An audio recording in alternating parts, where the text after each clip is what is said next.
સુરતના બોમ્બે માર્કેટ વિસ્તારમાં આજે વહેલી સવારે ગંભીર અકસ્માતની ઘટના સામે આવી છે। બોમ્બે માર્કેટ ગેટ નંબર 4 નજીક બાઇક સ્લીપ થતાં એક વ્યક્તિનું ઘટના સ્થળ પર મોત નીપજ્યું છે, જ્યારે બીજા વ્યક્તિને ગંભીર હાલતમાં હોસ્પિટલ ખસેડવામાં આવ્યો છે। મળતી માહિતી મુજબ આજે સવારે અંદાજે 7:30 વાગે અકસ્માત બન્યો હતો। બાઇક અચાનક સ્લીપ થઈ જતાં સવાર બંને વ્યક્તિઓને ભારે ઈજા પહોંચી હતી। આ ઘટનામાં મૃતકનું નામ મયુરભાઈ બાબુભાઈ સોનવણે હોવાનું સામે આવ્યું છે।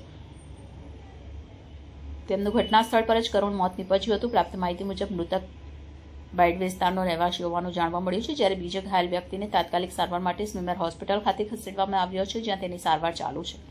ઘટનાની જાણ થતાં પોલીસ ટીમ તાત્કાલિક સ્થળ પર પહોંચી ગઈ હતી અને આગળની તપાસ હાથ ધરવામાં આવી છે। અકસ્માતનું ચોક્કસ કારણ હજી અકબંધ છે। પોલીસ તપાસ બાદ વધુ વિગત સામે આવશે। જી, તમારું નામ? પ્રકાશભાઈ। જી, શું ઘટના ઘટી હતી? એક્સિડન્ટ થયું છે, રોડ એક્સિડન્ટ। કઈ તરફ જઈ રહ્યા હતા? એ નાસ્તો કરવા જઈ રહ્યા હતા સરદાર માર્કેટ તરફ, અને રસ્તામાં ગાડી સ્લીપ થઈ ગઈ ને આવી રીતે થઈ ગઈ। તેમની સાથે કોઈ અન્ય વ્યક્તિ હતા? અન્ય વ્યક્તિ હતા, એ પણ હોસ્પિટલમાં છે, એડમિટ છે।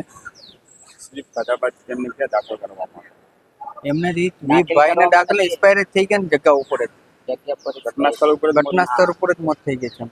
અને અન્ય વ્યક્તિ હતા? અન્ય વ્યક્તિને વાગ્યું છે, તો એને હોસ્પિટલમાં સારવારમાં લઈ આવ્યા હતા એના માટે। આ ઘટના છે તે કયા વિસ્તારમાં ઘટી હતી? એ બોમ્બે માર્કેટ પાસે 4 નંબરના ગેટની સામે અંદર રસ્તો જાય છે, એની ત્યાં થયો છે। આજે ઘટી હતી? આજે સવારમાં 7-7:30 વાગ્યાની આસપાસ।